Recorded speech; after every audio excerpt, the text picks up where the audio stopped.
నమస్కారం city cable CPC news కు స్వాగతం. ముందుగా ముఖ్యాంశాలు. గండిలోని శ్రీ వీరాంజనేయ స్వామి దేవాలయంలోని మూల విరాట్టుకు ఉత్తరాయణ పుణ్యకాలంలోనే పూజలు పునః ప్రారంభం కావాలి. ప్రభుత్వం అధికార పార్టీ నేతలకు కాంగ్రెస్ నాయకుల వినతి. పాకిస్తాన్ భారత్పై చేసిన దుశ్చర్యలకు ప్రధాని మోదీ తీసుకున్న నిర్ణయం సముచితమైనదే. వైసీపీ రాష్ట్ర అధికార ప్రతినిధి మాజీ ఎమ్మెల్యే రాచమల్లు శివప్రసాద్ రెడ్డి స్పష్టీకరణ. భారత్ పాకిస్తాన్ మధ్య జరుగుతున్న యుద్ధంలో అనంతపురం జిల్లాకు చెందిన మురళీ నాయక్ మృతి పట్ల వివిధ పార్టీలు కుల సంఘాల నేతలు ఘనంగా నివాళులర్పించాయి. కడప నగరంలోని సైనిక స్తూపం వద్ద కొవ్వొత్తులతో నివాళులర్పించారు. ఈ సందర్భంగా వేణుగోపాల్, వేణు నాయక్, వెంకట శివలు మాట్లాడుతూ భారతదేశ రక్షణ కోసం మురళీ నాయక్ పాకిస్తాన్ తూటాలకు బలయ్యారని అన్నారు. పాకిస్తాన్ ముష్కర్లతో వీరోచితంగా పోరాడిన మురళీ నాయక్ మరణం భారత సైన్యానికి తీరని లోటన్నారు. పాకిస్తాన్ కుట్రలను భగ్గం చేస్తున్న భారత సైన్యానికి ప్రతి ఒక్కరూ మద్దతుగా నిలవాలని, మురళీ నాయక్ త్యాగం వృధా కాదని వారు వివరించారు. ఈ సందర్భంగా అమరవీరుడి కుటుంబ సభ్యులకు దేశ ప్రజల తరపున తమ ప్రగాఢ సంతాపాన్ని తెలియజేశారు. ఈ కార్యక్రమంలో కడప నగర ప్రముఖులు, ప్రజా సంఘాల నేతలు పాల్గొన్నారు.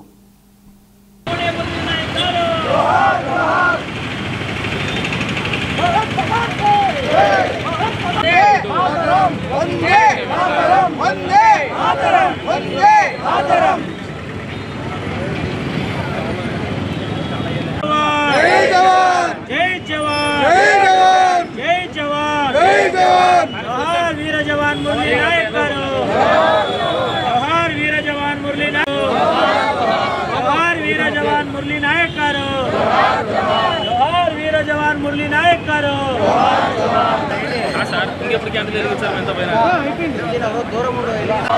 జోహార్ వీర జవాన్ మురళీ నాయక్ గారు, జోహార్ వీర జవాన్ మురళీ నాయక్ గారు, దేశం కోసం ప్రాణాలు అర్పించారు. జోహార్ జోహార్ మురళీ నాయక్ గారు, జై జవాన్ జై జవాన్ జై. గత 25 రోజుల కిందట పెహల్గాంలో జరిగినటువంటి ఉగ్రమూకలు చేసినటువంటి దాడులు అందరికీ తెలిసిందే. దాదాపు 26 మంది భారతీయులు అమాయకులు, చాలామంది టూరిజం కోసం అక్కడికి వెళ్ళి పలు ప్రాంతాల నుంచి వెళ్ళి అక్కడ అస్త్రులు బాశారు. ఆ విషయం అందరికి తెలిసిన విషయమే. అయితే వాటికి దృష్టిగా మన దేశ ప్రధాని గారు, మన దేశ ఆర్మీ వీటికి దీటుగా అన్ని విధాలుగా పాకిస్తాన్కి ఆర్మీ ఉగ్రవాదులను, అక్కడ ఉన్నటువంటి ఉగ్రవాదులను నాశనం చేయాలనే తపనతో వాళ్లకు అన్ని విధాలుగా చెప్పడం జరిగింది. అయినా కూడా వాళ్ళు ఎటువంటి ఇది చేయకుండా ప్రతిసారి మన మీద దాడి చేస్తూ రావడం, వాటిని మనం కూడా పూర్తిగా తిప్పికొట్టడం జరిగింది. అందులో భాగంగా గత 2 రోజుల నుంచి జరుగుతున్న యుద్ధంలో భాగంగా నిన్న రాత్రి వాళ్ళు చేసిన దాడులకు ప్రతిగా మన వాళ్ళు కూడా దాడి చేయడం జరిగింది. వాళ్ళు పంపించినటువంటి ఏదైతే రాకెట్స్ ఉన్నాయో వాటిని అన్నింటి కూల్చేయడము, మన వాళ్ళు కూడా అక్కడికి వెళ్ళి వాళ్ళకు చాలా విధాలుగా ఏదైతే మనం ఏంటో భారతీయులమేంటో తెలిసే పరంగా మనం చేయడం జరిగింది. అయినా కూడా మన ఆర్మీ జవాన్లు చాలా కాలం పాటు అక్కడ పనిచేసినటువంటి, బార్డర్లో పనిచేసినటువంటి, కాశ్మీర్ బార్డర్ అయితేనేమి, పంజాబ్ అయితేనేమి, గుజరాత్ అయితేనేమి, రాజస్థాన్ అయితేనేమి, జమ్మూ కాశ్మీర్ ప్రాంతాల్లో పనిచేసిన మన హిందువులు, అది తెలుగు వాళ్ళు కావచ్చు, దేశంలో ఏ ప్రాంతం నుంచి వెళ్ళిన ఆర్మీ జవాన్లు అక్కడ పనిచేస్తూ ఉన్నారు. అందులో భాగంగా ఈరోజు తెల్లవారు దాదాపు 3:30 ప్రాంతంలో మన తెలుగు బిడ్డ అయినటువంటి సత్యసాయి జిల్లా మన గోరెంట్ల మండలానికి కల్లు తాండాకు చెందినటువంటి మురళీ నాయక్ గారు కేవలం 21 సంవత్సరాలు, అంటే 4-5 సంవత్సరాలు సర్వీస్ ఉన్నటువంటి ఒక యువ జవాను వాళ్ళను పోరాడి వాళ్ళ మీద, వాళ్ళు ఎవరైతే మన బార్డర్లో వస్తున్నారో వాళ్ళను 5 మందిని వాళ్ళను చంపేసి అతను తన విరమణం చెందడం జరిగింది. అది మనము వాళ్ళు ఒకరిని చంపితే మనం 5 మందిని చంపాం. అలా కాదు, గతంలో ఇప్పుడు ఒక్కరు 100 మందిని చంపడానికి కూడా మన భారతీయులు సిద్ధంగా ఉన్నారు. అటువంటి ఆర్మీ మన దగ్గర ఉంది. ఖచ్చితంగా మన దేశం అటువంటి పాకిస్తాన్ని ఎదుర్కొని త్వరలో ఆ దేశాన్ని నాశనం చేయడానికి వాళ్ళే ప్రయత్నించుకుంటున్నారు. మనం ఎంతవరకు శాంతియుతంగా మన దేశం కానీ, మన ప్రజలు కానీ, మన పౌరులు కానీ, మన దేశ ప్రధాని గారు కానీ, మన ప్రభుత్వాలు కానీ కోరుకుంటుంది. కానీ దానికి వాళ్ళు ధీటుగా అలా కాకుండా మేము ఏదో చేస్తామని అనుకుంటున్నారు. దానికి ఖచ్చితంగా వాళ్ళు మూల్యాంకం చెల్లించుకొని అతి త్వరలోనే ఆ పాకిస్తాన్ అనేది భూభాగంలో లేకుండా చేసుకోవడానికి వాళ్ళు చేసుకుంటున్నారు. అది చాలా తప్పది. ఎందుకంటే మనం అంతకంటే ఎక్కువ బలమైన వాళ్ళం కాబట్టి వాళ్ళు అది ఆలోచించుకోవాలి. ఈ సందర్భంగా మా ఈ తెలుగు అబ్బాయి చనిపోయినటువంటి వీర జవాన్ మురళీ నాయక్ గారికి సంతాపాన్ని పూర్తిగా ప్రకటిస్తూ, వారి కుటుంబం చాలా పేద కుటుంబం, వ్యవసాయ కుటుంబం. 4 ఏళ్ల నుంచి 17-18 సంవత్సరాల్లోనే ఆర్మీలో వెళ్ళిపోయి అక్కడ కష్టపడుతున్నట్టు వ్యక్తి. అటువంటి వీరమరణం పొందడం చాలా బాధాకరం. కాబట్టి మనం ఆ కుటుంబాన్ని పూర్తిగా సానుభూతి తెలుస్తూ ఆ కుటుంబాన్ని మన ప్రభుత్వం, దేశ ప్రభుత్వం కూడా ఆదుకుంటుందని కోరుకుంటూ ఈ ఆల్ ఇండియా బంజారా సేవా సంఘం తరపున వారికి ప్రత్యేక నివాళులు అర్పిస్తున్నాం. రాయలసీమ జిల్లాల్లో ప్రముఖ పుణ్యక్షేత్రంగా విరాజిల్లుతున్న గండిలోని శ్రీ వీరాంజనేయ స్వామి ఆలయంలోని మూల విరాట్కు ఉత్తరాయణ పుణ్యకాలంలోనే పూజలు పునః ప్రారంభం కావాలని కాంగ్రెస్ పార్టీ నేతలు తులసిరెడ్డి, ధ్రువకుమార్ రెడ్డిలు తెలిపారు. ఈ మేరకు కాంగ్రెస్ పార్టీ నాయకులు, ఆలయ కమిటీ చైర్మన్, సభ్యులు, అధికారులు, అర్చకులు భక్తులతో కలిసి ఆలయాన్ని సందర్శించారు. అనంతరం వారు మాట్లాడుతూ శ్రీ గండి వీరాంజనేయ స్వామి దేవాలయం అతి పురాతనమైందని, ఈ ఆలయానికి గొప్ప క్షేత్ర చరిత్ర ఉందన్నారు. ఇది వాయుదేవుని నివాసమైనందున వాయుక్షేత్రం అని కూడా పిలుస్తారన్నారు. రావణ సంహారం తర్వాత అయోధ్యకు తిరిగి వెళ్తూ వాయుదేవుని ఆహ్వానం మేరకు శ్రీరామచంద్రుడు ఇక్కడ విడిది చేశారని, కృతజ్ఞతాపూర్వకంగా తన బాణం కొనతో కొండరాతి పలకం మీద హనుమంతుని చిత్రాన్ని గీశాడని ప్రతీతన్నారు. మూల విరాటు తప్ప మిగతా నిర్మాణాలన్నింటినీ పునర్నిర్మించాలని ప్రభుత్వం 28 కోట్లు మంజూరు చేసి 5 సంవత్సరాలైందన్నారు. ప్రస్తుతం పనులు పూర్తయినా కూడా అధికార కూటమి నాయకులు తీరిక దొరక్క ప్రారంభానికి నోచుకోలేదన్నారు. ఈ దేవాలయం పునర్నిర్మాణ పనులు మొదలుపెట్టాక ప్రారంభమైన కాణిపాకం, అయోధ్య దేవాలయాలు ప్రారంభమయ్యాయని చెప్పారు. అన్ని పనులను పూర్తి చేసి జూలై 15 లోపల ఉత్తరాయణ పుణ్యకాలంలో పునః ప్రారంభించాలని ప్రభుత్వానికి స్థానిక అధికార కూటమి నాయకులకు విజ్ఞప్తి చేస్తున్నట్లు వారు తెలిపారు.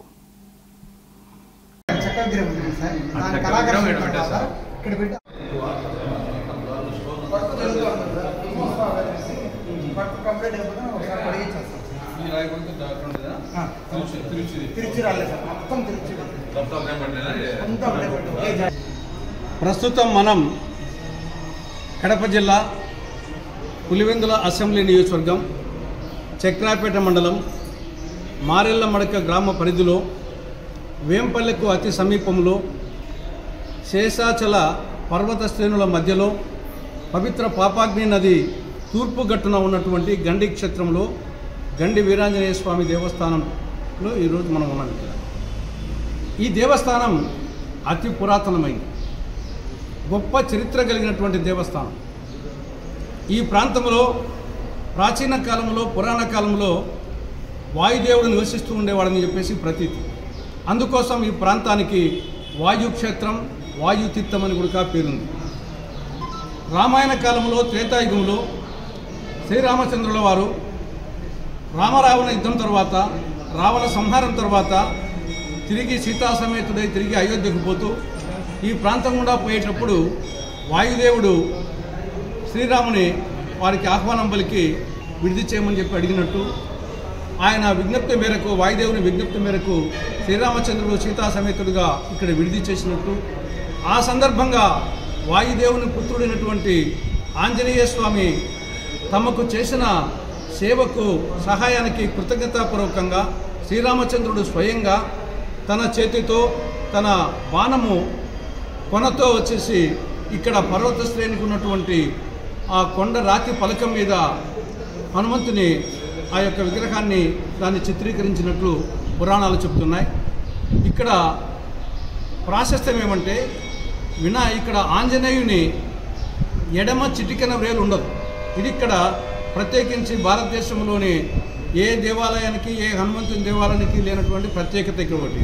రెండవది, వాయుదేవుడు ఇక్కడ సీతారామచంద్రులకు స్వాగతం చేసేటప్పుడు ఇక్కడ 2 కొండల మధ్య పాపాగ్ని నది మీద బంగారు తోరణం కట్టి వారిని ఆహ్వానించినట్లు, ఇప్పటికీ కూడా బంగారు తోరణం ఉన్నదని ప్రతీతి. ఆ యొక్క బంగారు తోరణం పుణ్యాత్మలకు మాత్రమే కనిపిస్తుంది. వారు చనిపోయే ముందు ఆ యొక్క బంగారు తోరణాన్ని చూస్తే వాళ్ళకు పుణ్యం లభించి మోక్షప్రాప్తి కలుగుతుందని చెప్పేసి ప్రతీతి. ఆ విధంగా 1940 సంవత్సరంలో ఆనాటి Kadapa collector sir Thomas Munro గారు ఈ ప్రాంతానికి వచ్చినట్టు, ఈ దేవాలయానికి వచ్చినట్లు, ఆయనకు ఆ బంగారు తోరణం కనిపించినట్లు, తర్వాత కొద్ది రోజులకు ఆయన మరణించినట్లు, మోక్షప్రాప్తి పొందినట్లు ఈ యొక్క చరిత్ర చెప్తా ఉంది. కాబట్టి ఇంత ప్రాశస్త్యం కలిగినటువంటి దేవస్థానం ఇది. సరే, దీన్ని మరింత అభివృద్ధి చేయాలి అన్న ఉద్దేశంతో అటు కాంగ్రెస్ ప్రభుత్వం కానీ, అటు టీడీపీ ప్రభుత్వం కానీ, అటు వైకాపా ప్రభుత్వం కానీ నిధులు కేటాయించడం, వివిధ సందర్భాల్లో కృషి చేయడం జరిగింది. దాదాపు 28 కోట్ల రూపాయలు ఈ యొక్క దేవస్థానం జీర్ణోద్ధరణ కోసం వివిధ ప్రభుత్వాలు మంజూరు చేయడం జరిగింది. ఆ సందర్భంగా గర్భాలయం ఇవన్నీ జీర్ణోద్ధరణ కోసము గర్భాలయంలో ఉండే మూల విరాట్టును శాస్త్రోక్తంగా వచ్చేసి బాలాలయంలో చేర్చడం జరిగింది 4 సంవత్సరాల క్రితం. కాబట్టి 4 సంవత్సరాల నుండి మూల విరాట్కు పూజలు జరగడం లేదు. అక్కడ మాత్రము గర్భాలయంలో జరుగుతున్నాయి. భక్తులు కూడా మూల విరాట్ను దర్శించడం లేదు.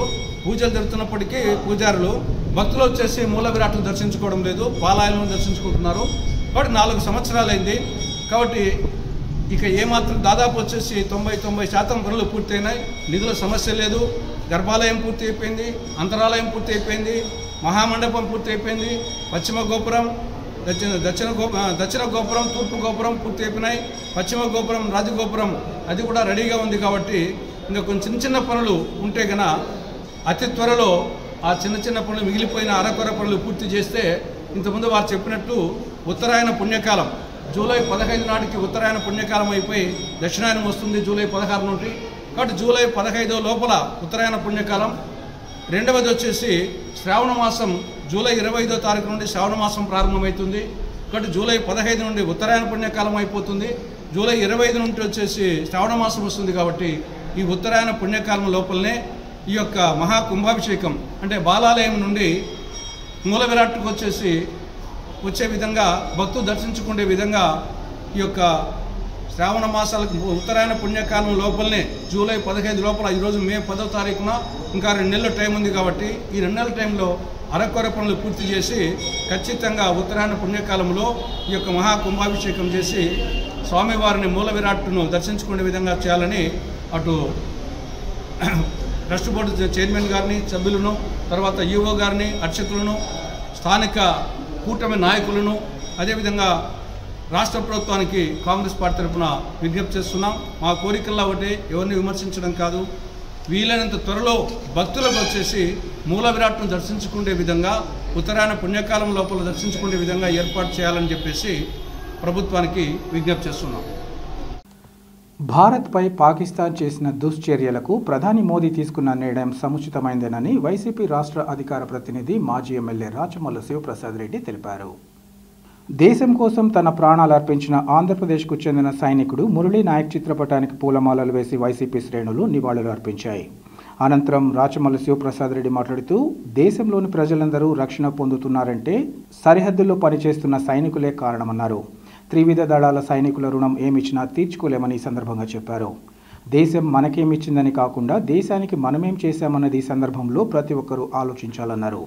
ఉగ్రవాద పోరులో తమ వంతు బాధ్యతగా మాజీ శాసనసభ్యులకు ఇచ్చే పింఛను 1 నెల మొత్తాన్ని జాతీయ రక్షణ నిధికి ఇస్తున్నట్లు రాచమల్లు ఈ సందర్భంగా ప్రకటించారు. ఉగ్రవాద పోరులో భారత ప్రభుత్వం ఇచ్చే ప్రతి ఆదేశాన్ని ప్రతి ఒక్కరూ పాటించాలన్నారు. అవసరమైతే ప్రాణాలు ఇచ్చేందుకు కూడా తాను సిద్ధమని స్పష్టం చేశారు. ప్రజలు కూడా అన్నింటికీ అతీతంగా దేశం కోసం ప్రాణాలు ఇస్తున్న సైనికులకు అండగా నిలవాలని రాచమల్లు పిలుపునిచ్చారు. పాకిస్తాన్లో ఉండే చిట్ట చివరి ఉగ్రవాది మరణించేంత వరకు యుద్ధం చేస్తామని చెప్పినాడు ఆయన. పాకిస్తాన్లో ఉండే చిట్ట చివరి ఉగ్రవాదిని చంపేంత వరకు యుద్ధం చేస్తామని చెప్పినాడు. అది 1 రోజైనా సరే, సంవత్సరమైనా సరే. ఇది స్వాగతిస్తాం మేము. ఈ దేశంలో, మన దేశంలో మనకే రక్షణ లేకుండా పోతే, పాకిస్తాన్ ఉగ్రవాదుల వల్ల మన వాళ్ళు ఎక్కడికో చూడనికని పగలుగాం పోతే, కాశ్మీర్ పోతే, ఇంకో చోటుకు పోతే, భార్యల ముందనే బట్టలు చంపే పరిస్థితి వస్తే, మన దేశంలో మనకు రక్షణ లేకుండా పోయే పరిస్థితి వస్తే క్షమించాల్సిన అవసరం లేదు, తప్పనిసరిగా శిక్షించాల్సిన అవసరం ఉంది. అందుకే ఈ సందర్భంలో మనందరం చేయాల్సినది కూడా భారతదేశ ప్రభుత్వానికి సంపూర్ణమైనటువంటి మద్దతును మనం ప్రకటించాల్సిన అవసరం ఉంది. భారతీయులమైన మనం, ప్రొద్దుటూరు నియోజకవర్గ వాసులమైన మనం సంపూర్ణంగా అన్ని రాజకీయ పార్టీలకు సంబంధించి రాజకీయాలకు ప్రస్తావన లేదు. ఇక్కడ తెలుగుదేశం లేదు, కాంగ్రెస్ లేదు, కమ్యూనిస్టు లేదు. ఇక్కడ రాజకీయాల ప్రస్తావన లేదు. మన భారతీయులం, మనందరం ఒకటే. ఈ దేశ ఐక్యత కోసం, ఈ దేశ భద్రత కోసం, ఈ దేశ పౌరుల రక్షణ కోసం భారతదేశ ప్రభుత్వం తీసుకునే నిర్ణయానికి మనం సంపూర్ణంగా మద్దతును ప్రకటించాలా? మన సైన్యానికి మనం పూర్తిగా శ్రీరామరక్షే మనం నిలబడాల్సిన అవసరం ఉంది. వాళ్ళ యుద్ధంలో విజయాన్ని సాధించాలని చెప్పి ఆ భగవంతుని మనం ప్రార్థన చేయాల్సిన అవసరం ఉంది. సంఘీభావాన్ని తెలియజేయాల్సిన అవసరం ఉంది. భారతదేశ ప్రభుత్వం చేసిన సూచనలను మనం పాటించాల్సిన అవసరం ఉంది. యుద్ధం జరిగే ఈ తరుణంలో ఇండియన్ గవర్నమెంట్ ఏమైతే సూచనలు చేస్తుందో, ఏమైతే ఆర్డర్స్ పాస్ చేస్తుందో వాటిని మనం పాటించాలా? సైరన్ మోగింది అంటే తప్పనిసరిగా మనం అలర్ట్ కావాల్సిన అవసరం ఉంది. లైట్లు ఆర్పాల్సిన పరిస్థితి ఉందంటే అందరం ఆర్పేయాల్సిన పరిస్థితి ఉంది. ఎక్కడైనా ఏదైనా బాంబింగ్ జరిగింది అంటే పౌరులు వారికి సహాయం, వైద్య సహాయం చేయాల్సి వస్తే బయటకు చేయాల్సిన పరిస్థితి ఉంది. సంఘీభావం తెలిపాలంటే ర్యాలీలు నిర్వహించాల్సిందే, మద్దతును ప్రకటించాల్సిందే. సైన్యానికి మనం గట్టిగా నిలబడినామని చెప్పాల్సిన ధైర్యాన్ని ఇవ్వాల్సిన అవసరం ఉంది. దేశ సరిహద్దుల్లో మన సైనికులు యుద్ధం చేస్తూ ఉంటే దేశం లోపల ఉండి మనం యుద్ధం చేయాల్సిన అవసరం ఉంది. క్రమశిక్షణతో, నైతిక విలువలతో, దేశ భక్తి పట్ల నిబద్ధతతో, ఐకమత్యంతో రాజకీయాలు పక్కన పెట్టి ఈ దేశం కోసం దేశం లోపల ఉండి మనం యుద్ధం చేయాల్సిన బాధ్యత ఉంది. నా వ్యక్తిగతంగా నేను చెప్తా ఉన్నా, దేశానికి మనం ఏమి ఇవ్వాల్సి వచ్చింది, దేశం మనకేమి ఇచ్చింది అని ఆలోచన చేస్తే దేశం నాకేమి ఇచ్చిందంటే స్వాతంత్రం ఇచ్చింది, స్వేచ్ఛనిచ్చింది, సంతోషాన్ని ఇచ్చింది, గౌరవాన్ని ఇచ్చింది. ఏమేమి ఇవ్వాలా ఎన్ని ఇచ్చింది భారతదేశం నాకు. భారతదేశానికి నేనేమి ఇవ్వాల్సి వస్తే ఈ తరుణంలో నా ప్రాణం ఇచ్చేదాన్ని కూడా సంసిద్ధమే. మిత్రులారా, ప్రొద్దుటూరు నియోజకవర్గ ప్రజలారా, ఈ దేశం కోసం నా ప్రాణమే ఇవ్వాల్సిన పరిస్థితి వస్తే సంతోషంగా ప్రాణాన్ని ఇచ్చేదాన్ని కూడా సంసిద్ధమే. దేశం కోసం మరణించిన మురళీ నాయక్ అదృష్టవంతుడు, ధన్యుడు. మురళీ నాయక్ యావత్ 150 కోట్ల మంది ప్రజల హృదయాలలో మురళీ నాయక్ ఈరోజు సజీవుడై బ్రతికి ఉన్నాడు. ఇంతటి అదృష్టం ఒక్క సైనికుడికి మాత్రమే దక్కుతుంది. మన వైపు నుంచి మనం చేయాల్సిన అన్ని రకాల సహాయ సహకారాలు భారతదేశ ప్రభుత్వానికి మనం అందించాల్సిన అవసరం ఉంది. ఒక మాజీ శాసనసభ సభ్యునిగా నాకు పెన్షన్ ఇస్తుంది ఆంధ్రప్రదేశ్ గవర్నమెంట్. ఒక మాజీ శాసనసభ సభ్యునిగా నా ఈ పెన్షన్లో ఒక్క నెల పెన్షన్ను నేను భారతదేశానికి సంబంధించిన ఈ యుద్ధంలో జాతీయ రక్షణ నిధికి విరాళంగా ప్రకటిస్తూ ఉన్నా. జాతీయ రక్షణ నిధికి విరాళంగా ప్రకటిస్తూ ఉన్నా. మాకు సంబంధించినటువంటి కౌన్సిలర్లు కానీ, చైర్మన్లు కానీ, వైస్ చైర్మన్లు కానీ, సర్పంచులు కానీ, మండలాధ్యక్షులు కానీ ఎవరైతే ఉన్నారో వాళ్ళందరినీ కూడా నేను వినయపూర్వకంగా విజ్ఞప్తి చేస్తూ ఉన్నా. మీ పరిధిలో మీరు కూడా ఆలోచన చేసి సమావేశాన్ని ఏర్పాటు చేసి మీరు కూడా జాతీయ రక్షణ నిధికి ఒక్క నెల గౌరవ వేతనాన్ని మీరు కూడా విరాళంగా ప్రకటించమని చెప్పి వాళ్ళను అభ్యర్థిస్తూ ఉన్నాను. అంతేకాకుండా ఈ యుద్ధం జరిగే సందర్భంలో ఎటువంటి సహాయాన్ని ఈ ప్రొద్దుటూరు నియోజకవర్గం వైపు నుంచి మా నుంచి అందించాల్సి వస్తే నరేంద్ర మోడీ గారు ఇచ్చే ఏ పిలుపునైనా స్వీకరించడానికి, వారి పిలుపుకు తగిన విధంగా స్పందించడానికి సంసిద్ధంగా ఉన్నామనే విషయాన్ని మనస్ఫూర్తిగా తెలియజేస్తా ఉన్నా. ప్రస్తుతం దేశంలో నెలకొన్న పరిస్థితులకు ఆ ప్రాంతంలో సరైన భద్రత ఏర్పాట్లు లేకపోవడమే కారణమని డీసీసీ అధ్యక్షులు విజయజ్యోతి పేర్కొన్నారు. జిల్లా కాంగ్రెస్ పార్టీ కార్యాలయంలో జిల్లా అధ్యక్షురాలు విజయజ్యోతి మీడియాతో మాట్లాడుతూ, తొలుత సింధూర్ యుద్ధంలో అమరులైన మురళీ నాయక్ ఫోటోకు కాంగ్రెస్ నాయకులు పూలమాలలు వేసి ఘనంగా నివాళులర్పించారు. అనంతరం విజయజ్యోతి మాట్లాడుతూ, ఆల్ ఇండియా కాంగ్రెస్ కమిటీ ఆదేశాల మేరకు మే నెలలో జరగవలసిన 40 రోజుల కార్యక్రమాన్ని దేశవ్యాప్తంగా, రాష్ట్ర వ్యాప్తంగా, నియోజకవర్గాల వారీగా, మండల, గ్రామ స్థాయిలలో జరగాల్సిన కార్యక్రమాలు రద్దయినట్లు వివరించారు. అలాగే మే 12వ తేదీ కడప జిల్లా పర్యటనకు తమ పార్టీ రాష్ట్ర అధ్యక్షురాలు వైఎస్ షర్మిలారెడ్డి ప్రస్తుత పరిస్థితుల రీత్యా రద్దు చేసుకున్నట్లు సమాచారం ఉందన్నారు. ఈ సమావేశంలో కమలాపురం సమన్వయకర్త అశోక్ రెడ్డి తదితరులు పాల్గొన్నారు.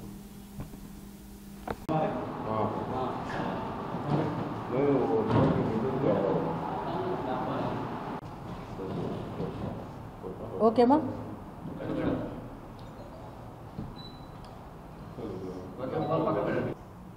ఈరోజు ఈ మీటింగ్ ఏర్పాటు చేయడానికి కారణం ఏంటంటే, గతంలో మేము చెప్పడం జరిగింది, మాకు ఏఐసిసి ప్రోగ్రామ్స్ భారత రాజ్యాంగ పరిరక్షణ అని ప్రజల్లోకి కాంగ్రెస్ పార్టీ గతంలో ఏం చేసింది, ఇప్పుడున్న పరిస్థితులు, కాంగ్రెస్ పార్టీ ఏం చేస్తారనేది ప్రజల్లోకి తీసుకువెళ్ళాలని ఒక షెడ్యూల్ ఏర్పాటు చేయడం జరిగింది. రాష్ట్ర వ్యాప్తంగాను, జిల్లా వ్యాప్తంగాను, నియోజకవర్గ స్థాయిలోను, మండల స్థాయిలోను ఈ నెల 30 వరకు ప్రోగ్రాంలు మేము చేస్తామని ఇంతకుముందు చెప్పడం జరిగింది. కానీ ఇప్పుడు దేశంలో ఉన్న పరిస్థితుల దృష్ట్యా వాటికి మాకు ఏఐసిసి నుంచి ఆదేశాలు వచ్చినందువల్ల వాటికి విరామం ప్రకటించి తర్వాత నెక్స్ట్ అక్కడ నుంచి డేట్ వచ్చిన దగ్గర నుంచి మేము కాంగ్రెస్ పార్టీ తరఫున ప్రజల్లోకి వెళ్తాము. కాబట్టి అది పోస్ట్ పోన్ చేయడం జరిగింది. ఇంకోటి అదేవిధంగా పిసిసి అధ్యక్షురాలు శ్రీమతి వైఎస్ షర్మిలారెడ్డి గారు రేపు మా 12వ తేదీన మా ప్రోగ్రాం ఉన్నింది, మేడము ఇక్కడికి రావడము. కానీ అది కూడా ఇప్పుడున్న దేశ పరిస్థితులను బట్టి దాన్ని కూడా పోస్ట్ పోన్ చేయడం జరిగింది. ఇప్పుడు అనుకోని పరిస్థితులు దేశంలో ఏర్పడినాయి, అందరూ చూస్తూ ఉన్నారు, ప్రజలందరికీ తెలిసిందే. మన దేశ రక్షణ కోసం మన ఆంధ్రప్రదేశ్ సత్యసాయి జిల్లా వాసి 24 ఏళ్ల యువకుడు మురళీ నాయక్ మృతి చెందడం జరిగింది. ఎంతో బాధాకరమైన విషయం. మన భారతదేశానికి ఇటువంటి పరిస్థితి రావడం అనేది చాలా మనసుకు కష్టం కలిగిస్తూ ఉంది. మొన్నటికి మొన్న చూసినాం మనము, పెహల్గాంలో ఏమీ తెలియని అమాయకులు, ఏదో ఒక విహారయాత్రలాగా పోయిన వాళ్ళు, వివిధ వయసుల వాళ్ళు, వివిధ డిపార్ట్మెంట్లో పనిచేసిన వాళ్ళు, దేశం యొక్క నేవీలో పనిచేసిన వాళ్ళు అక్కడ అనవసరంగా వారి తప్పు లేకుండా టెర్రరిస్టుల దాడిలో చనిపోవడం జరిగింది. ఆ ఏరియా అనేది, ఆ చుట్టూ కాశ్మీర్ ప్రాంతం అనేది ఎప్పుడూ సెక్యూరిటీతో నిండా ఉండే ప్రాంతం. అక్కడికి ఎప్పుడు విహారయాత్రికులు అక్కడికి వస్తారని అందరికీ తెలిసిందే. తర్వాత అదే కాకుండా అక్కడ ఉన్నట్టు జనము ఈ విహారయాత్రలకు వచ్చే వారి ద్వారా జీవనం గడుపుకుండేవాళ్ళు. అటువంటి వాళ్ళు టెర్రరిస్టులను ప్రోత్సహించి వచ్చిన వాళ్ళను చంపిస్తే వాళ్ళ వ్యాపారాలు దెబ్బతింటాయని వాళ్ళకి తెలియదా? మనందరం ఆలోచించాల్సిన విషయం. ప్రజల్లోకి ఏ రకంగా ఈ మెసేజ్ వెళ్తూ ఉంది అది పక్కన పెడితే, మన ప్రభుత్వము సెక్యూరిటీని ఏర్పాటు చేయాల్సింది. అక్కడ ఇంతమంది వస్తూ ఉంటారు, ఉన్న పరిస్థితి తెలుసు. కాశ్మీర్ గురించి, ఆ ప్రాంతం గురించి ఎప్పటి నుంచో పోరాటం జరుగుతూ ఉంది. పాకిస్తాన్కి బార్డర్లో ఉండే పరిస్థితి అంతా తెలిసిందే. కానీ అక్కడ సెక్యూరిటీ ఏర్పాటు చేసి ఉనింటే, ఆ సెక్యూరిటీ ఉనింటే మన భారతదేశానికి ఈ పరిస్థితి వచ్చిండేది కాదు, అంతమంది ప్రాణాలు కోల్పోయి ఉండేవాళ్ళు కాదు. ఇప్పుడు సెక్యూరిటీ విషయంలో కూడా ఆర్మీ తక్కువ ఉన్నారంటే 4 సంవత్సరాలుగా ఆర్మీ ఏర్పాటు చేయలేదు. ఇదంతా నేను ఉన్న ప్రభుత్వాన్ని పాయింట్అవుట్ చేయడం కాదు, కానీ ఇప్పుడున్న పరిస్థితులను బట్టి మనసు చాలా కష్టంగా ఉంది. ఉగ్రవాదులు పహల్గాంలో చేసిన దాడికి ప్రతిచర్యగా భారత ప్రభుత్వం చేపట్టిన ఆపరేషన్ సింధూర్ విజయవంతం కావాలని వేంపల్లె బీజేపీ నాయకులు, విశ్రాంత ఆర్మీ ఉద్యోగులు వేంపల్లి శ్రీ ఆంజనేయ స్వామి దేవస్థానంలో ప్రత్యేక పూజలు నిర్వహించారు. ఈ సందర్భంగా బీజేపీ నాయకులు మాట్లాడుతూ, ప్రపంచానికి పెనుముప్పుగా మారిన ఉగ్రవాదాన్ని పెంచి పోషిస్తున్న పాకిస్తాన్ కవ్వింపు చర్యల కారణంగా పహల్గాంలో భారతీయులు చనిపోయారన్నారు. దానికి ప్రతీకారంగా మన భారత ప్రభుత్వం ఆపరేషన్ సింధూర్ పేరుతో పాకిస్తాన్ ఉగ్రస్థావరాలపై దాడి చేసి 100 మంది ఉగ్రవాదులను చంపడం జరిగిందన్నారు. దేశ ప్రధాని నరేంద్ర మోదీ ఆర్టికల్ 370 రద్దు చేసిన సందర్భంలో మన దేశ అభివృద్ధిని చూసి ఓర్వలేక పాకిస్తాన్ ఉగ్రదాడులకు పాల్పడిందని అన్నారు. పాకిస్తాన్ మన దేశ పౌరులను చంపినా మన దేశ సైనికులు ఆ దేశంలోని సామాన్య ప్రజలను చంపకుండా కేవలం ఉగ్రవాదులను మాత్రమే మట్టుబెట్టారన్నారు. ఉగ్రవాదాన్ని రూపుమాపేందుకు దేశ ప్రధాని నరేంద్ర మోదీ చేస్తున్న కృషి అమోఘమైందన్నారు. సత్యసాయి జిల్లాకు చెందిన జవాన్ మురళీ నాయక్ మృతి బాధాకరమన్నారు. దేశంలోని అన్ని పార్టీలతో సహా అన్ని వర్గాల ప్రజలు ఆపరేషన్ సింధూర్కు మద్దతుగా ఉన్నారని ఈ సందర్భంగా తెలిపారు. ఈ కార్యక్రమంలో బీజేపీ జిల్లా ప్రధాన కార్యదర్శి హరిప్రసాద్ తదితరులు పాల్గొన్నారు. ఏదైతే గత నెలలో ఉగ్రవాదానికి మారుపేరైనటువంటి, ఉగ్రవాదానికి చిరునామా అయినటువంటి పాకిస్తాన్ తన పైశాచిక ఆనందం కోసం భారతదేశ అభివృద్ధిని ఓరవలేని తనంతో పహల్గాంలో మన దేశానికి చెందినటువంటి దాదాపు 26 మందిని పొట్టన పెట్టుకోవడం జరిగింది. దానికి ప్రతీకారంగా భారతదేశ ప్రధాని నరేంద్ర మోదీ గారు ఎంతో సంయమనం పాటించి ఆపరేషన్ సింధూర్ అనేటువంటి పేరుతో ఇవాళ ఆ యొక్క ఉగ్ర స్థావరాలపై మన యొక్క సైన్యము దాడి చేసి దాదాపు 100 మంది పైన అంతమొందించడం జరిగింది. అదేవిధంగా మన రాష్ట్రానికి చెందినటువంటి మురళీ నాయక్ అనేటువంటి ఒక వీర జవాన్ అమరుడు అయినాడు. అతని ఆత్మను శాంతించాలని చెప్పి కోరుకుంటూ వారి కుటుంబ సభ్యులకు మనోధైర్యాన్ని ప్రసాదించాలని, అలాగే మన సైన్యానికి శక్తిని ప్రసాదించాలని చెప్పి వేంపల్లె వృషభాచలేశ్వర అనుబంధ దేవస్థానం ఆంజనేయ స్వామి దేవాలయంలో ఈ యొక్క భారతీయ జనతా పార్టీ నాయకులు, విశ్రాంత ఆర్మీ ఉద్యోగులు అందరితో కలిసి మేము ఇవాళ ప్రత్యేక పూజలు చేసి ఆ సైన్యానికి శక్తిని ప్రసాదించాలని చెప్పి మేమంతా కూడా ప్రార్థించడం జరిగింది. ఇవాళ ఉగ్రవాదం అనేటువంటి రూపుమాపాల, ప్రపంచంలో శాంతి నెలకొల్పాలనేటువంటి సదుద్దేశంతో దేశ ప్రధాని నరేంద్ర మోదీ గారు కృషి చేస్తా ఉంటే వారి యొక్క పాకిస్తాన్ కవ్వింపు చర్యలు పాల్పడుతూ ఉగ్రవాదానికి తెరలేపడాన్ని మనమందరం కూడా ఈ దేశంలో ఉన్నటువంటి 140 కోట్ల మంది ప్రజలు కూడా తీవ్రంగా వ్యతిరేకిస్తా ఉన్నారు. ఇవాళ ఈ సైన్యం మనకు విజయాన్ని చేకూర్చాలా, మనమందరం కూడా వారికి ధైర్యాన్ని ప్రసాదించాలని చెప్పి మనందరం ప్రార్థిస్తా ఉన్నాం. భారత్ మాతాకి జై, భారత్ మాతాకి జై, భారత్ మాతాకి జై జవాన్ జై కిసాన్. ఉగ్రవాదులకు ధీటైన జవాబిస్తూ అమరులైన వీర జవాన్ మురళీ నాయక్ వైఎస్ఆర్సీపీ నాయకులు, కార్యకర్తలు ఘనంగా నివాళులర్పించారు. పాకిస్తాన్తో జరుగుతున్న ఆపరేషన్ సింధూర్లో ప్రాణాలర్పించి అమరుడైన తెలుగు జాతి ముద్దుబిడ్డ వీర జవాన్ మురళీ నాయక్ సేవలను కొనియాడుతూ పులివెందుల పట్టణంలో municipal incharge YS Manohar Reddy, chairman Varaprasad, YSRCP పట్టణ అధ్యక్షులు గంగాధర్ రెడ్డి, మాజీ మార్కెట్ యార్డ్ చైర్మన్ చిన్నప్ప పూలమాలలు వేసి ఘనంగా నివాళులర్పించారు. అనంతరం వారు మాట్లాడుతూ భారతమాత ముద్దుబిడ్డ వీర జవాన్ మురళీ నాయక్ త్యాగం వృధా కాదన్నారు. భారత జాతి యావత్తు దుష్ట పాకిస్తాన్పై ప్రతీకార జ్వాలతో రగిలిపోతుందన్నారు. త్వరలోనే పాకిస్తాన్కు తగిన గుణపాఠం చెప్పి త్యాగానికి తగిన ప్రతిఫలాన్ని ఇస్తామని అన్నారు. వీర జవాన్ కుటుంబ సభ్యులకు తమ ప్రగాఢ సానుభూతిని ఈ సందర్భంగా తెలియజేశారు.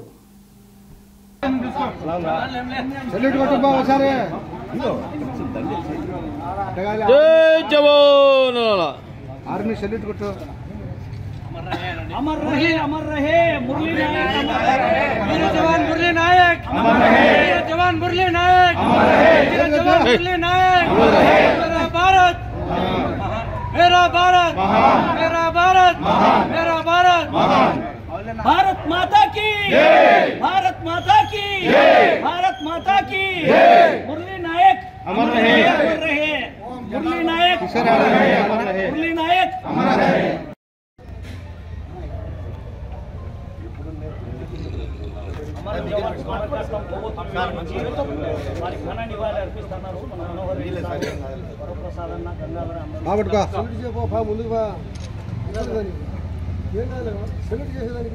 మన వీర జవాన్ మురళీ నాయక్ అమరుడైనందున ఆయనకు నివాళులు అర్పిస్తూ 2 నిమిషాలు వైఎస్ఆర్ కాంగ్రెస్ పార్టీ నాయకులు, కార్యకర్తల తరఫున మౌనం పాటించవలసిందిగా కోరుతున్నాం. దేశం కోసం మౌనం దేశం ఏమైందండి? దేశం కోసం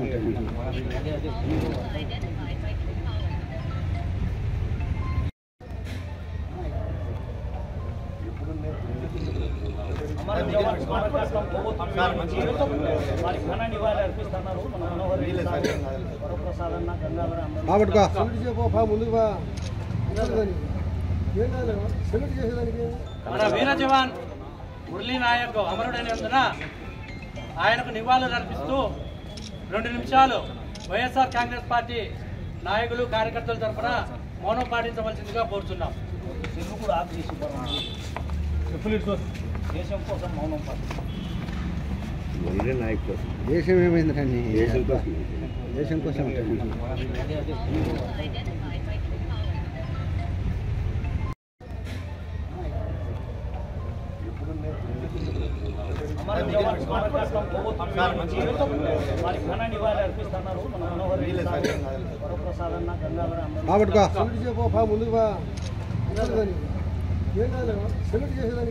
మన వీర జవాన్ మురళీ నాయక్ అమరుడైనందున ఆయనకు నివాళులు అర్పిస్తూ 2 నిమిషాలు వైఎస్ఆర్ కాంగ్రెస్ పార్టీ నాయకులు, కార్యకర్తల తరఫున మౌనం పాటించవలసిందిగా కోరుతున్నాం.